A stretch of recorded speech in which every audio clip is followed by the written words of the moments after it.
Hey guys, welcome back to Jab Reads, and here we are with the Halloween special.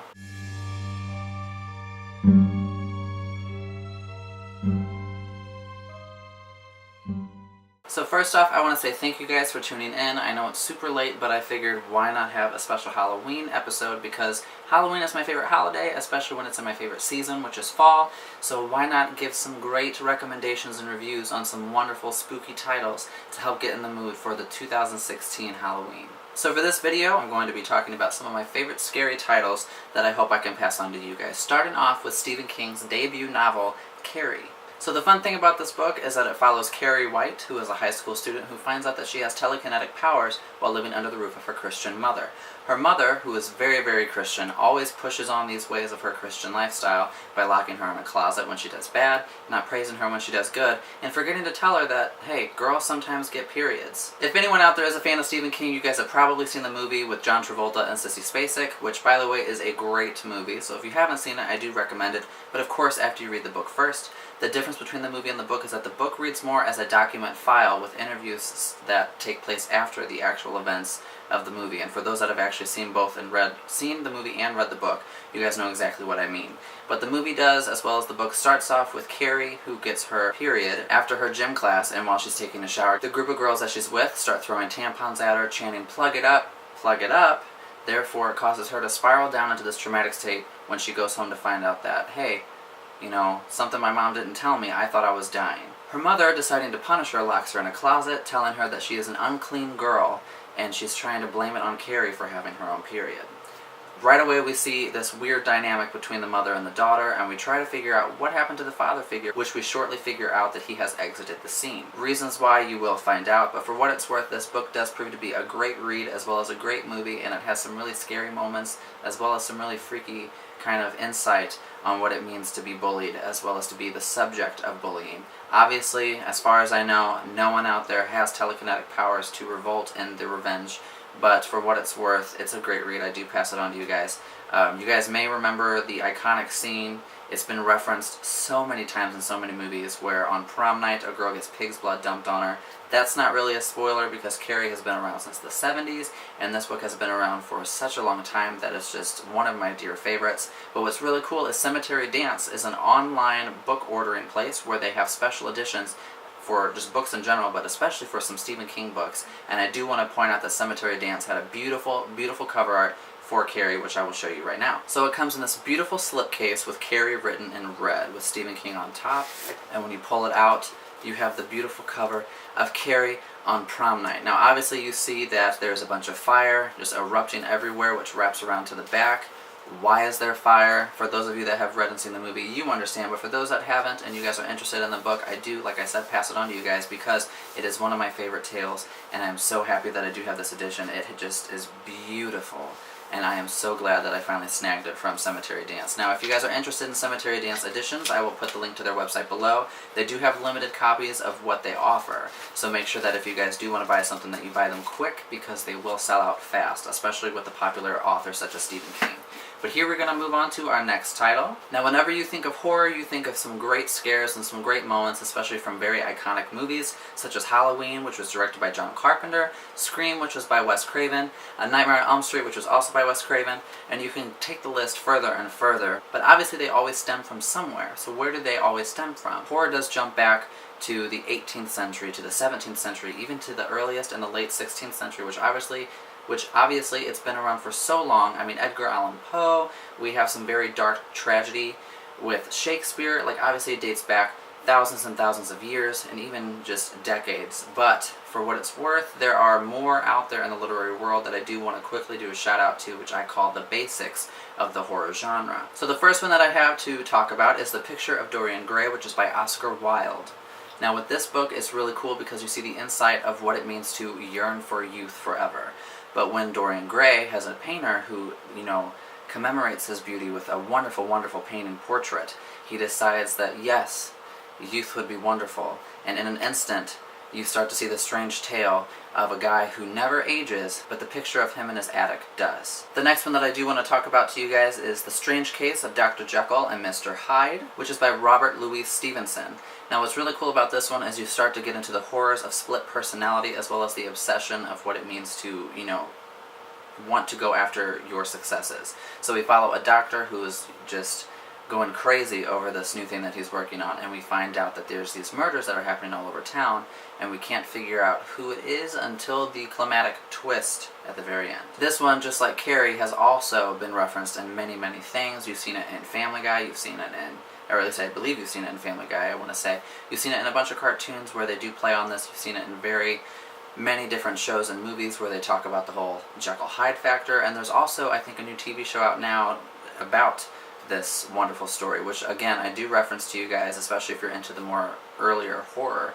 Now it is a bit harder to read for those that can't really get into the writing aspects and the language style of the earliest centuries, but what I really like about the story is the true facts about it, that the author, Mr. Stevenson, apparently wrote the first draft within 3 days, and he decided that he didn't like it, he burnt it, and then he rewrote it from scratch in another 3 days. And what was great was when he read it to his party guests, they were instantly and immediately just so terrified that he knew that he had a success, which unfortunately he was writing it while he was under a huge fever, and he did pass.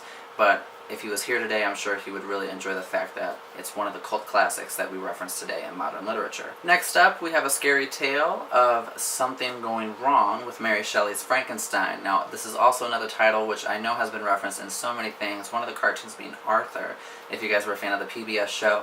Mary Shelley's Frankenstein, she was wanting to write something scary within a group of her friends that all wanted to write something scary as well. And she, of course, surpassed by writing this short, which she turned into a full-fledged novel, and it's become one of these very great American novels that we love to read in class, that we love to read late at night, that we love to pass on to others, because again, it is also a cult classic, and it does get into some terrifying moments of when the monster Frankenstein discovers that he is more than just a monster. What's a horror story review without also some Dracula by Bram Stoker? Now this is one of my favorites. It does kind of get slow in some parts, but it does definitely get into you with some horrifying moments. It feeds on the tension, it feeds on your fear, and it delivers a wonderful story that by the end of it you are superbly just amazed that something written so long ago can still hold up to its nature and its name. Now this has also spawned off some many movies under the name. Wes Craven actually made his own version of it. There's Dracula, Dracula 3000, there's Dracula's this, there's Dracula's Child, there's I think the newer one, which was not that long ago, a few years back, which was unfortunately not that big of a success.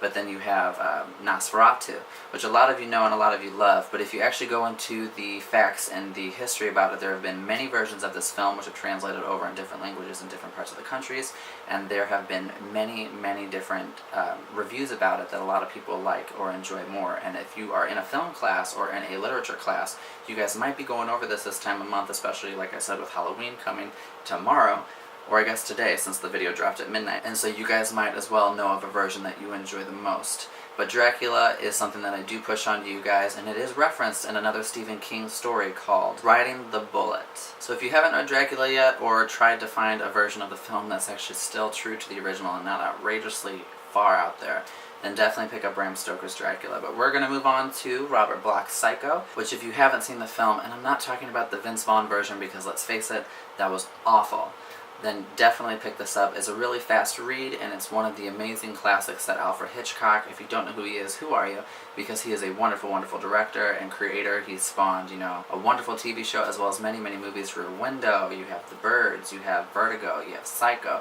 So many great films out there that I definitely recommend. But with Psycho, this is obviously spawning, or has spawned, the creation of the show Bates Motel, which is kind of far out there and it kind of strays a little bit from its roots. So if you guys are a fan of that, I definitely recommend the 1960 version of the film, which follows Janet Leigh, who is the mother of Jamie Lee Curtis, who is one of the original Scream Queens, who played Laurie Strode in the original John Carpenter's Halloween. So definitely pick up this book. I do want to read to you the selling point as to why the movie exists, so here we go. Now, for these reviews, I'm just kind of recommending them to you guys. There's certain titles that I do want to do special videos about, especially with Carrie. I want to do a spoiler talk because I just love that one so much. But with Psycho, what's really fun about this is there's a movie called Hitchcock, and it kind of gets into the era of when Alfred Hitchcock picked up this book and he wanted to make it into a film that kind of deals with the with the troubles that he had making this film. If you guys didn't know, the 1960 version of this film was actually one of the very first films to feature an operating toilet, let alone an open toilet, and its shot, which was back in that day like very like, oh my gosh, because you know, using the restroom was something that was very kind of personal and private, that to see exploited on the big screen was a little like jarring to some of the crowd. But there's a bunch of fun trivia about this. There is a character in here called Sam Loomis, who actually is a character in the John Carpenter Halloween. He plays Dr. Samuel Loomis. If they're the same character, like if he's kind of doing it as an homage, I have no idea. That would be something that you'd have to kind of dive into on yourself. But the selling point for Alfred Hitchcock to actually take this book and transfer it into his next feature was this page right here.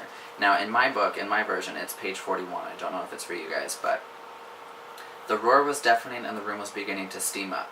That's why she didn't hear the door open, or note the sound of footsteps, and at first when the shower curtains parted, the steam obscured the face. Then she did see it there, just a face, peering through the curtains, hanging in midair like a mask. A headscarf concealed the hair, and the glassy eyes stared inhumanly, but it wasn't a mask. It couldn't be. The skin had been powdered dead white, and 2 hectic spots of rouge centered on the cheekbones. It wasn't a mask. It was the face of a crazy old woman. Mary started to scream, and then the curtains parted further, and a hand appeared, holding a butcher's knife. It was the knife that, a moment later, cut off her scream and her head. Now this is something that, this one in particular will be its own video, so I'm excited to talk about that to you guys very, very soon. Obviously, after this video, I kind of want to stray towards more general novels rather than the horror genre, because we're doing this special video here and I don't want to overload you guys with scary titles, so I kind of want to get into more different, some sci-fi, some urban fantasy, and some contemporary. But we're going to move on to our next title, which is The Fireman by Joe Hill. Now, Joe Hill is the son of Stephen King, which at first he didn't want to obviously put his namesake on the book because he didn't want people to say, oh, hey, this is Stephen King's son, he must be great, and just, you know, flood him with so much popularity that what if he sucked?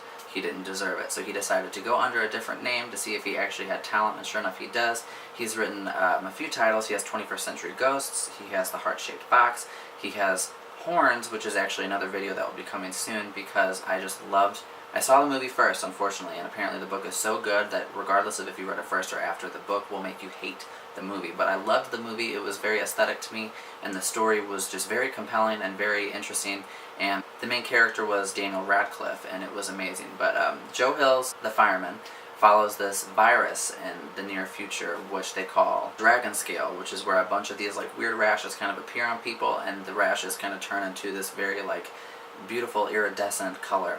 And before they know it, eventually, the virus does consume them and they combust into flames. But this follows the story of a pregnant woman who finds out that she has dragon scale, and she's freaking out because she doesn't know what to do, especially with the life that's inside her. And before she knows it, she finds out that there's this guy named the Fireman who, even though he's living with the virus himself, he's found a way to tame and control it. So it's this huge, crazy adventure, which I've heard is just so scary. Very thrilling, more than scary I would say, and it's definitely one that I am looking forward to actually finishing and doing a separate video for you guys in the future, but it's also another one that I do recommend. If you guys, like I said, haven't read or seen Horns, I do also recommend that. I believe Horns is on Netflix, so definitely check that out before you read the book, or vice versa, whichever you guys want to get your hands on first. But moving on, we have Kendara Blake's Anna Dressed in Blood. Now I kind of referenced this in another video, I believe, and this will be its own title as well, because I did get to meet Kendara Blake, but I'm not going to dive too much into that because I don't want to take too much time on one specific title, since I have so much that I want to work through for you guys today. But what's great about this book is it has a very supernatural, the TV show, feel to it, and what's funny is she's never seen a single episode of the show before writing this book. But of course when it got published, it came out near or around the time of the first season, so there's a lot of parallels that a lot of people do connect to the show. And a lot of people that believe that, you know, maybe she got inspired by it, do kind of see a very Dean-like character demeanor to the main character, Cass. And of course you guys are going to be like, oh my god, Cass like Castiel, but no, it's very different. But this book follows a ghost hunter, demon hunter, and he's traveling the globe with his mother, and when they move to a new part of town where they're going to, or where at least he is going to hunt down Anna, who is apparently dressed in blood, if you can't tell by the title, he finds himself in his biggest and most concerning adventure yet. And like I said, if you guys can't see the sticky note, that's my bookmark. I'm still in the very beginning, but it's very compelling so far, and I do really like it. And what's really cool is both this one and its sequel, Girl of Nightmares, I don't know if you guys can see it, but the words on the page are actually printed in a maroon blood-like font rather than the normal black on page. So we're going to move on to our next title. I do recommend this for you guys. Pick up Kendara Blake's newest novel, Three Dark Crowns, which is also very, very good. That was inspired by bees, but that'll be in another video as well. Next, we have Vicky Pedersen's Swerve. And now what I love about Vicky Pedersen is she's always very enthralling with her writing style. She's written the Zodiac novels, or the Zodiac series, no, the Signs of the Zodiac novels, which are very great. And then she's also written the Celestial Blues novels, and this is her most recent, I believe. Now, she is writing currently, but she has taken some time off for different things and to, I guess, find her most inspiration, or her most driving inspiration. But with this one kind of takes more of a real horror version to it. You don't have the vampires, you don't have the werewolves, you don't have the split personalities, and you don't have just going crazy.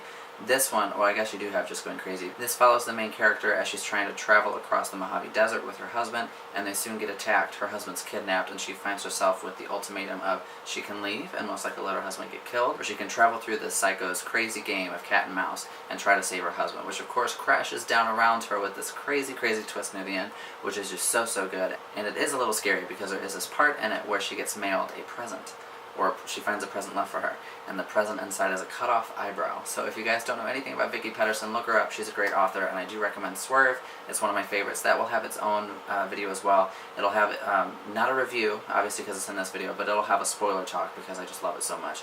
And apparently it was optioned for a movie. As if it is still now, who knows? That would be more research that I and you would have to get into.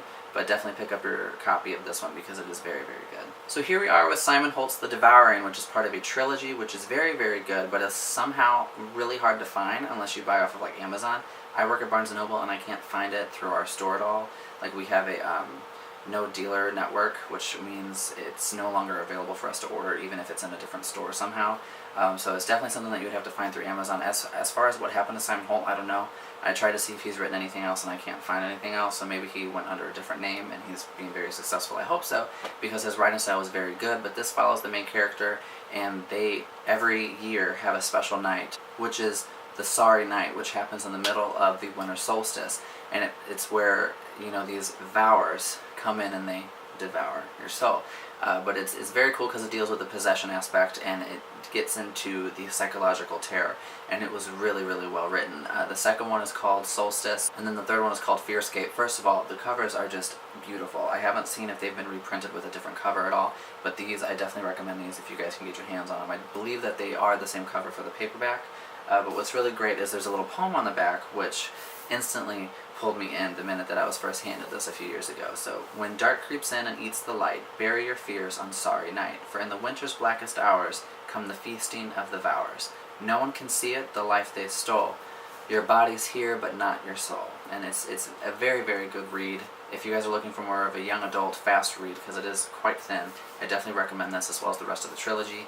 And we're going to move on to our next title, which I'm really excited to talk about. It's The Forest of Hands and Teeth by Carrie Ryan. Now this is a trilogy, but it's kind of a companion trilogy because you have The Forest of Hands and Teeth, you have The Dead Tossed Waves, and The Dark and Hollow Places. Now this is not the original cover art. A lot of you might remember a different one. But first of all, the title itself is enough to pull me in. The cover then is second, and the writing style is obviously third, but just the title, The Forest of Hands and Teeth. Now this is a post-apocalyptic zombie book, but it is one of the most compelling that I have found so far.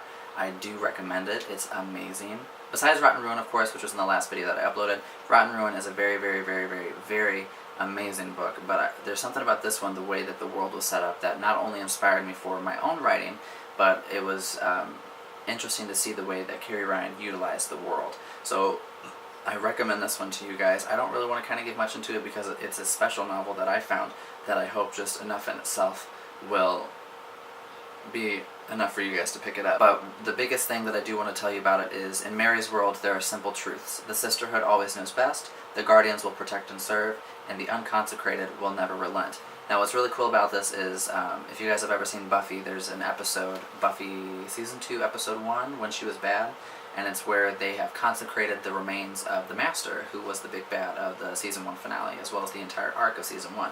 But to consecrate, they buried him and they poured holy water, and they did a special like kind of ceremony to make sure that he couldn't either be resurrected, and it kind of just kept him in the ground. But of course, there are some diehard people that decided to resurrect him anyway, but that's a different story. If you guys haven't seen Buffy, who are you? Go watch it right now. Joss Whedon is amazing.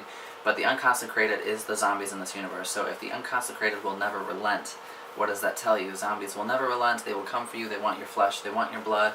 And I do recommend this, as well as the rest of the trilogy. This will have its own video. I was actually wanting to do this as my first video, but it is such an interesting read that it deserves not only its own spoiler talk, but it also deserves its own review video, so look out for those soon.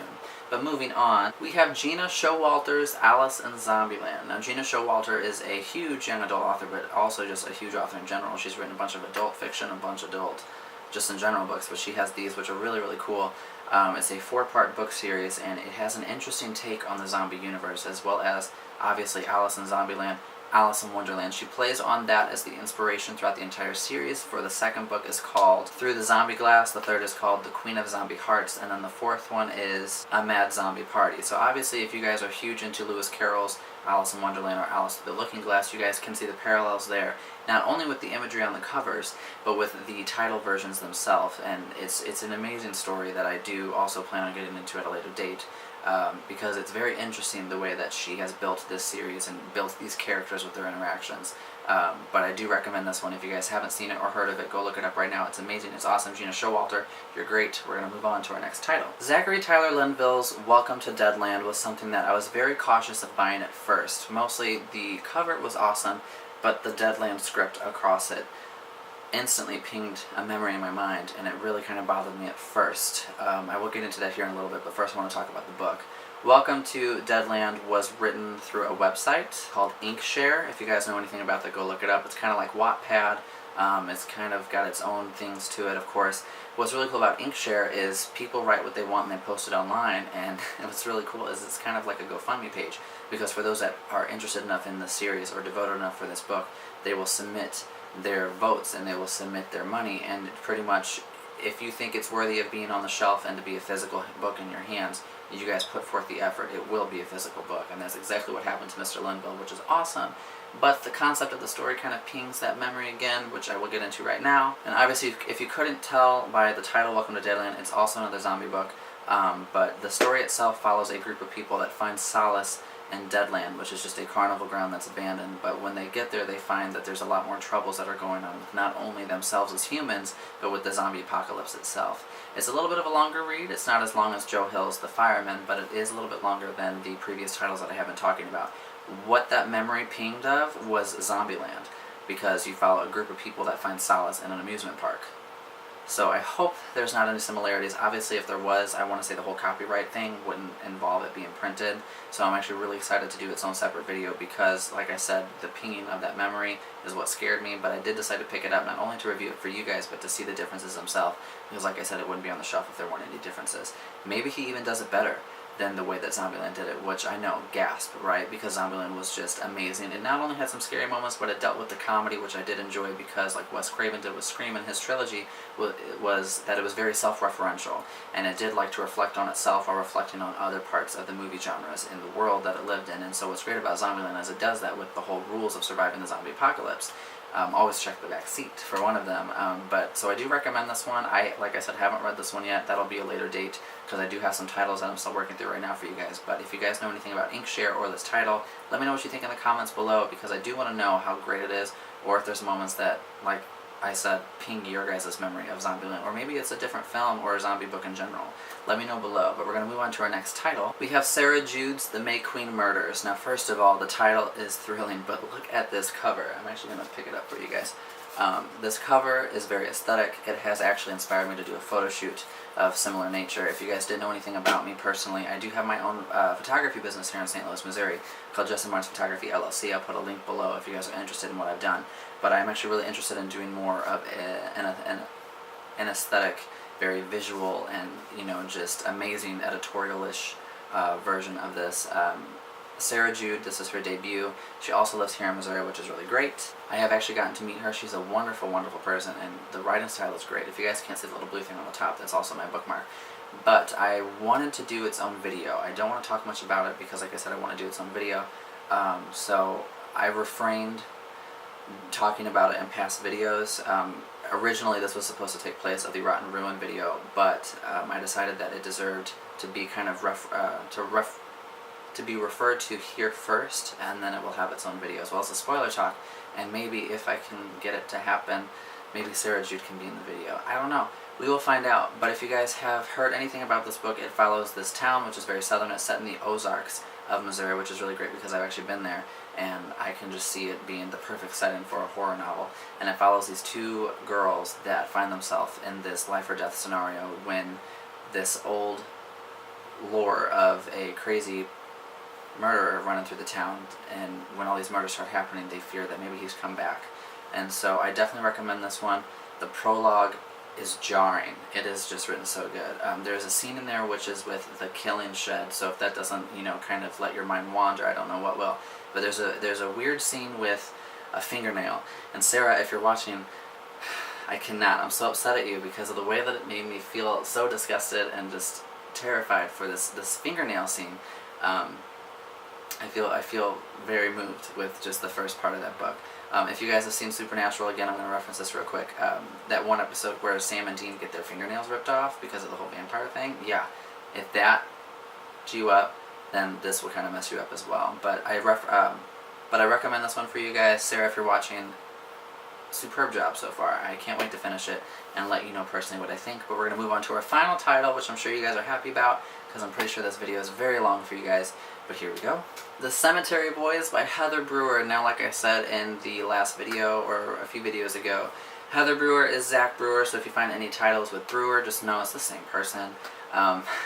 For reasons alone that I won't get into, Zach is now Zach, so if you guys find, I think the reprint of this on paperback, no, the reprint I think is still Heather rather than Zach, but yes, this was the one that came before The Blood Between Us, and it's very, very good. It follows Spencer, Michigan, which is a very small town, and it follows the main character who has to go to Spencer, Michigan, which is his father's hometown, when his mother has to be put into an insane asylum, which we kind of get the reasons of that later on in the story.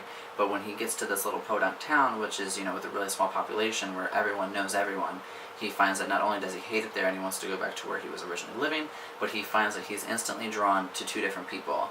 He finds this girl who he just is enthralled with, not only with her looks, but he is just amazed at the way that she holds herself, and this guy named Devin. Now, if you guys know anything about Heather or Zach, the same person, if you guys know anything about Zach, then you know that this book was originally called Devin's Playground, which was supposed to be released around the same time as The Hunger Games, but for some reason they told him, hey, your book is a little too violent for young adults, so we're not going to pick it up. So he kept it on the back burner, and then a year later, The Hunger Games came out, and if you guys haven't read or seen The Hunger Games, first of all, how? It's just blown up crazy, especially within the past few years, especially with Jennifer Lawrence and her amazing acting skills. But you guys then know that that is not only a very brutal, brutal thing, especially for Disney to back, but how could, this be too violent if The Hunger Games obviously takes the cake for violence? Unless you guys want to get into the topic of Battle Royale, which a lot of people don't know about, go read Battle Royale. I haven't read it. I did see the movie because I suck at life, and it's a really thick book, but I've heard it's very, very good. It puts The Hunger Games to shame. I'm sorry, Suzanne, but that's just what I heard. But with this book, it was really cool because there's this town lore where the winged ones are, terrifying this town. And so when the main character moves to this area and he's, enthralled with Devin, and which we find out to be the girl is his sister, we see this budding friendship that takes its turn when the winged ones, legend, may or may not be true. Places burn down unexpectedly, people get hurt unexpectedly, and there's a scene at the very end that made me cry. Now, books are very hard to make me cry. Books are very sad, don't get me wrong. If you guys have read John Green's The Fault in Our Stars, then you know exactly what I mean. But it's very hard for me to sit there and read something on a page, and unless we're dealing with pets, of course, which The May Queen Murders does get into some pet violence and some pet murders, so if you guys are very wishy-washy on that, I'm still going to recommend it because it's great and it's very jarring and it does make you feel, and that's what the whole thing of literature and entertainment is about, is to move you and to make you feel. But with this one in particular, it made me sob. I was listening to Ceremonials by Florence and the Machine on vinyl, in the background kind of low while I was reading this, and I don't know if it was the way that the music mixed in with the scene, but the scene at the very end of the book made me cry, and I'm still so upset. Zach, if you're watching it, I'm upset with you.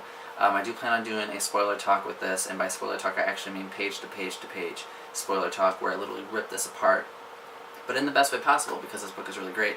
And I hope to get Zach in for the video because Zach also lives here in St. Louis. Zach was actually supposed to do the Halloween special with me today, but he's an author and he has things to do, so I can't be mad at that, especially since I'm still waiting on his next book, which comes out in 2017. The title is still, in the works right now, but from what I've heard, it's going to be really great. So these are my Halloween recommendations and top picks for you guys. I hope you did like the video. Let me know what you guys have in the comments below. Obviously there are a bunch more titles out there that can be talked about and referenced. One of them in particular being Daniel Vega's The Merciless. And but there's so many out there that I do want to hear from you guys. Let me know below, what have you guys read that just made you so scared? Obviously, when you think of Stephen King, going back to the first book that I talked about with Carrie, he is just known for horror. So if you guys know anything about Stephen King, especially if you know anything about me, that I love Stephen King, Stephen King has some very wonderful titles. So if you want more of that, there's It, there's The Shining, there's just so many out there. There's Misery, which Misery is actually really good, especially for those that want to be an author out there. You guys should look into that. But I'm going to take a quick little announcement for NaNoWriting Month, which if you guys do not know what that means National November Writing Month, where authors and aspiring authors alike all come together and day to day, they try to reach all of their writing goals that they have set for themselves. That way by the end of November, they either have this giant book or this giant start to a book finished. There are some really cool websites out there and some other people that can kind of push and reflect off of each other. I myself will be participating in it, so if you guys would like to do that as well, I definitely recommend that, especially since there's a bunch of creative minds out there. So be true to yourself and definitely write. But like I said, let me know what you guys think of any of these titles or any of the titles that you guys have to recommend for me for maybe future videos in the comments below. Don't forget to comment, like, and subscribe. That way I can make more videos for you guys. New videos come out each and every Friday. I hope you guys did like the Halloween special, and I hope you guys have a fun and safe Halloween. And I will see you guys next time with the next video. Bye guys. Remember to read.